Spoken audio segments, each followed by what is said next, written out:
Assalamualaikum warahmatullahi wabarakatuh. Perkenalkan, nama saya Nazwa Deswinta Nasta Putri dari Prodi Ilmu Komunikasi kelas 036 dari Universitas Pamulang. Sekarang saya akan menjelaskan tentang model komunikasi. Nah, apa sih model komunikasi itu? Nah, model komunikasi adalah suatu gambaran sistematis dan abstrak di mana menggambarkan potensi-potensi tertentu yang berkaitan dengan berbagai aspek dan sebuah proses. Model komunikasi dibangun agar kita dapat mengidentifikasi, menggambarkan, dan mengkategorisasikan komponen-komponen yang relevan dari suatu proses. Sebuah model dikatakan sempurna jika ia mampu memperlihatkan sebuah aspek-aspek yang mendukung terjadinya sebuah proses. Misalnya, dapat melakukan spesifikasi dan menunjukkan kaitan antara satu komponen dengan komponen lainnya, serta keberadaannya dapat ditunjukkan secara nyata. Ada beberapa orang yang menggambarkan model tersebut sebagai cara untuk menunjukkan sebuah objek di mana di dalamnya dijelaskan kompleksitas suatu proses pemikiran dan hubungan antar unsur-unsur yang mendukungnya. Kemudian ada fungsi model komunikasi. Model komunikasi dibuat untuk memahami dan menganalisis proses komunikasi secara sistematis. Fungsi utama model komunikasi meliputi: pertama, menjelaskan proses komunikasi. Model membantu menjelaskan bagaimana pesan dikirim, diterima, dan dipahami. Ini memberikan gambaran yang jelas tentang alur komunikasi, termasuk elemen-elemen penting seperti pengirim, penerima pesan, media, dan umpan balik. Yang kedua, menjadi dasar pengembangan teori. Model komunikasi membantu dalam mengembangkan teori dan konsep yang lebih lanjut dalam bidang berkomunikasi. Yang ketiga, membantu pelatihan dan pendidikan. Dalam pendidikan, model komunikasi digunakan untuk melatih keterampilan komunikasi. Kemudian yang keempat, meningkatkan kualitas interaksi. Model komunikasi dapat digunakan sebagai panduan untuk meningkatkan efektivitas interaksi dalam kehidupan sehari-hari, baik secara pribadi maupun profesional, karena kita bisa belajar menghindari kesalahan yang umum yang terjadi dalam proses komunikasi. Oke, yang pertama di sini ada model komunikasi linear.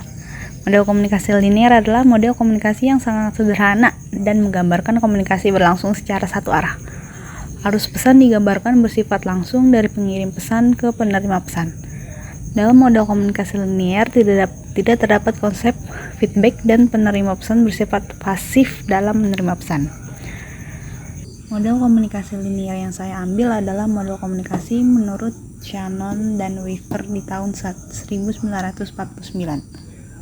Model ini pada awalnya dirancang untuk menganalisis transmisi sinyal dalam komunikasi telepon, tetapi diterapkan secara luas untuk berbagai bentuk komunikasi. Struktur model komunikasi Shannon dan Weaver terdiri dari beberapa elemen utama. Yang pertama ada sumber informasi. Pihak atau entitas yang menghasilkan pesan atau sumber atau informasi yang ingin disampaikan. Yang kedua ada pengirim. Mengubah pesan menjadi sinyal yang dapat ditransmisikan melalui saluran. Dalam telekomunikasi, ini bisa berupa perangkat elektronik yang mengirim sinyal. Kemudian ada saluran, media atau jalur yang digunakan untuk mentransmisikan pesan. Saluran bisa berupa media fisik seperti kabel, udara, atau gelombang radio, atau media lain yang memungkinkan sinyal dikirim. Yang keempat, penerima atau receiver. Entitas atau perangkat yang menerima sinyal dari saluran dan mengubahnya kembali menjadi pesan. Dalam konteks komunikasi manusia, ini bisa berarti pendengar atau membaca. Yang kelima, ada tujuan atau destinasi. Orang atau entitas akhir yang menjadi sasaran dari pesan. Pada tahap ini, penerima dapat memahami, menafsirkan, atau memberikan tanggapan terhadap pesan. Yang terakhir ada gangguan atau noise. Segala bentuk yang dapat mengganggu transmisi pesan. Kebisingan bisa berupa gangguan fisik seperti sinyal listrik atau gangguan psikologis seperti salah tafsir dalam komunikasi manusia. Kemudian ada model komunikasi interaksional. Model komunikasi interaksional adalah komunikasi yang terjadi untuk tujuan saling mempengaruhi.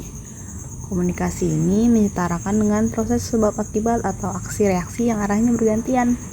Model ini menggambarkan bahwa penerima pesan atau komunikasi akan memberi respon terhadap pesan, baik pesan verbal maupun non-verbal yang diterimanya. Kemudian komunikator akan menanggapi respon dari komunikan dan seterusnya. Komunikasi model ini memungkinkan antara komunikator dan komunikan saling bergantian peran karena prosesnya terjadi secara berkesinambungan. Model komunikasi interaksional yang saya ambil adalah model komunikasi menurut Scrum dan Osgood. Model komunikasi interaksional menurut Scrum dan Osgood menekankan bahwa komunikasi adalah proses dua arah yang berlangsung terus-menerus dan melibatkan umpan balik atau feedback. Tidak ada perbedaan yang jelas antara pengirim dan penerima dalam model ini. Karena pihak berperan sebagai pengirim dan penerima pesan secara bergantian. Elemen utama dalam model ini ada 3, yaitu pertama encoder. Encoder yaitu menerjemahkan pikiran atau pesan menjadi bentuk yang bisa dipahami, seperti kata atau simbol.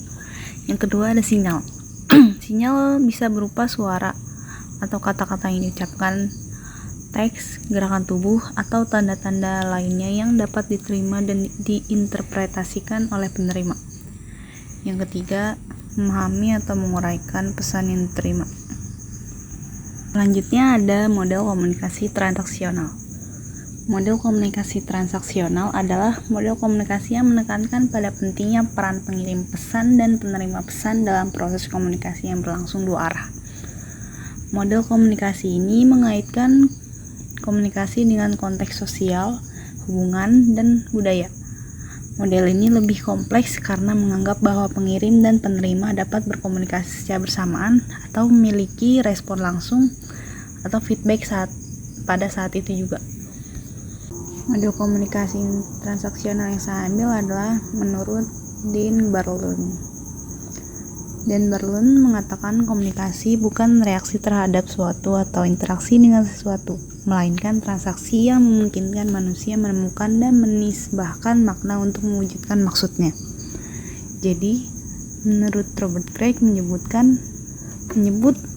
komunikasi transaksional mengisyaratkan interaksi antar manusia yang timbal balik dan simultan. Suatu negosiasi yang bertujuan untuk menciptakan makna bersama. Elemen utama pada model transaksional ini ada proses dinamis. Komunikasi dianggap sebagai proses yang berlangsung secara terus-menerus tanpa titik awal atau akhir yang pasti. Tidak ada satu pihak yang secara eksklusif menjadi pengirim atau penerima. Yang kedua, konsep lingkungan dan konteks. Lingkungan atau konteks fisik, psikologis, dan budaya sangat mempengaruhi proses komunikasi. Artinya, baik pemberi maupun penerima pesan saling mempengaruhi satu sama lain dalam konteks sosial dan budaya mereka. Yang ketiga ada multi-channel. Komunikasi tidak hanya terbatas pada kata-kata, tapi melibatkan isyarat nonverbal, nada suara, ekspresi, dan bahasa tubuh. Yang keempat ada feedback atau umpan balik. Karena komunikasi bersifat dua arah, umpan balik menjadi bagian dari integral dari proses ini, memungkinkan kedua belah pihak untuk memperbaiki atau menyesuaikan komunikasi mereka. Yang terakhir ada kebisingan atau gangguan. Terdapat berbagai gangguan atau kebisingan yang dapat mempengaruhi komunikasi seperti gangguan fisik, psikologis, atau lingkungan. Gangguan ini bisa mengurangi kejelasan pesan. Kesimpulannya, model komunikasi adalah representasi sistematis dari proses komunikasi yang bertujuan untuk mempermudah pemahaman, analisis, dan pengembangan teori komunikasi. Model komunikasi membantu dalam menjelaskan cara pesan dikirim, diterima, dan dipahami, sekaligus mengidentifikasi elemen-elemen penting yang terlibat dalam proses tersebut. Oke, terima kasih. Sekian dari saya. Mohon maaf bila saya berlibet-libet ngomongnya karena memang seperti itulah. Terima kasih. Assalamualaikum warahmatullahi wabarakatuh.